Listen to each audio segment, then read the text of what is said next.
Bonjour messieurs, dames, ravi de vous retrouver pour ce nouvel épisode de ce Vendée Globe édition 2020-2021 avec notre consultant en duplex depuis chez lui. C'est notre ami Yann Amis. Bonjour Yann. Oui, bonjour Denis, bonjour à tous. Vous avez passé un bon week-end? Et on approche un week-end stressant, il fallait faire arriver quand même le bateau virtuel, donc c'était quand même pas mal.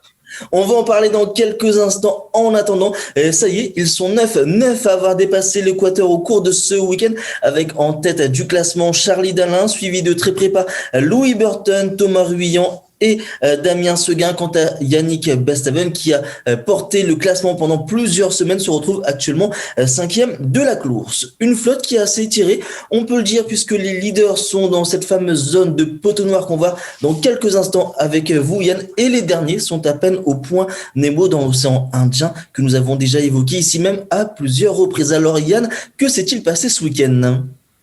Alors ce week-end, c'était un week-end assez stressant pour les skippers, puisqu'ils sont rentrés en fait au contact du poteau noir. Et donc comme on le sait tous, le poteau noir c'est une zone très instable, très chaotique, avec beaucoup, je dirais, de masse nuageuse, avec des orages, des grains, donc ça rend très compliqué. C'est surtout l'absence de vent qui peut pénaliser les concurrents. Donc dans ce jeu-là, ce qu'on avait évoqué en l'occurrence ensemble à vendredi, c'est qu'on a vu que on avait un skipper déjà qui mettait l'étrave de son bateau pour parer, on va dire, la zone la plus instable qu'on pouvait voir sur les images satellites au niveau du poteau noir. Et à ce petit jeu-là, effectivement, quand on regarde Charlie Dalin ce matin, il s'en tire très très bien, puisqu'il arrive à glisser, je dirais, c'est lui qui arrive à faire le transfert le plus rapide sur la zone du poteau noir.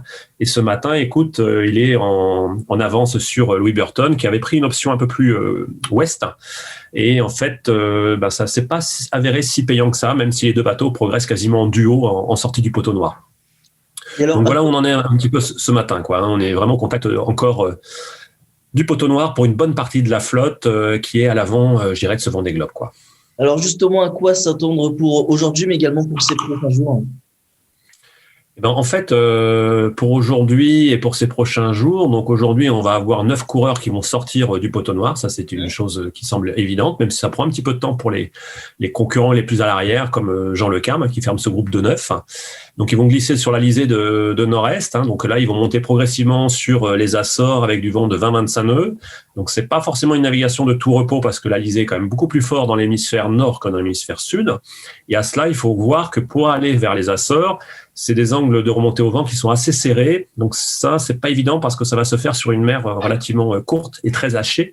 Donc c'est vraiment des rythmes assez éprouvants pour les navigateurs parce que ça doit nécessiter de faire avancer le bateau rapidement pour aller le plus rapidement possible sur les Açores. Et avec ça, notamment un état de mer assez haché. Donc ça, c'est pas évident. Et au-delà de ça, ce qu'il faut avoir en tête, c'est que l'objectif, c'est quand même de gagner les Açores le plus rapidement possible pour se mettre dans une bonne configuration pour attaquer l'Atlantique Nord. Alors, parmi le classement, est-ce que Charlie Dalin fait figure de favori pour remporter ce Vendée Globe, ou est-ce que les cartes ne sont pas encore complètement redistribuées ? Alors là, c'est super délicat ce que tu me poses comme question parce que c'est dur de voir au travers de la position des bateaux ce matin qui peut arriver en premier sur les sables.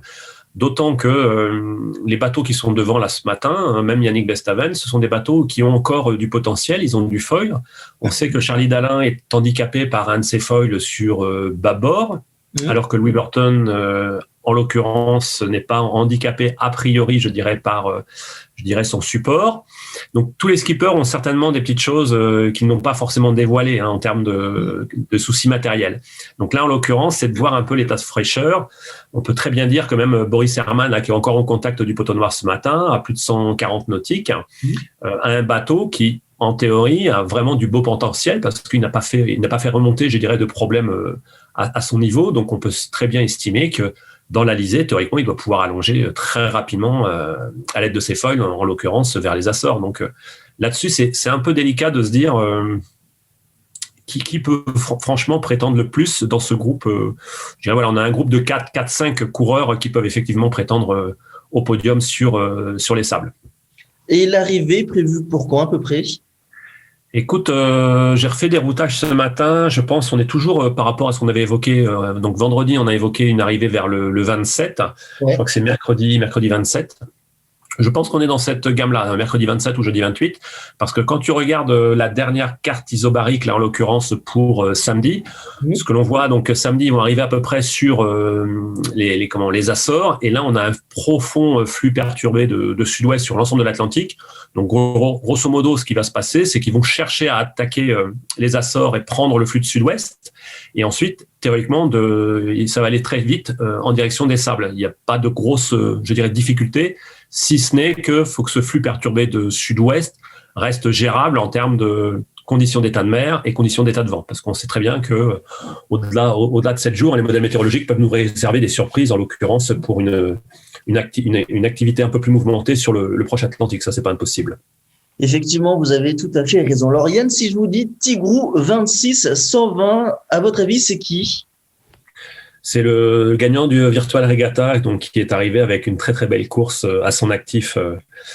C'est samedi, mais en fin de matinée, il est arrivé sur les sables. Exactement, de son vrai nom, Jean-Claude Goudon, qui remporte la course virtuelle en 68 jours, 22 heures, 16 minutes et 4 secondes, si on veut être précis. Et ce qui est hallucinant, c'est que les 3 premiers de ce classement se tiennent vraiment dans un mouchoir de poche, puisqu'il y a à peine 2 minutes qu'il est séparé. Pour la petite anecdote, Armel Lecléache, qui avait gagné eh bien la vraie course, c'était en 2016 en 70 jours, eh bien bat son propre record, mais cette fois-ci dans la course virtuelle, puisque pour la course virtuelle, il a mis que 69 jours. Et vous, Yann, ma question, est-ce que vous avez terminé cette course? Oui, moi j'ai terminé ma course également à la 17 millième place et j'ai terminé que hier soir sur le journal en fait, j'ai terminé. Sur le journal de 20h. Merci beaucoup Yann Amis. Très bien, merci Denis, merci à tous. Merci, je vous retrouve très vite pour une nouvelle vidéo pour ce Vendée Globe qui s'annonce encore une fois tellement passionnant à l'approche de cette arrivée. Merci, à très vite, passez une excellente journée avec Agathe Météo et Sportriser.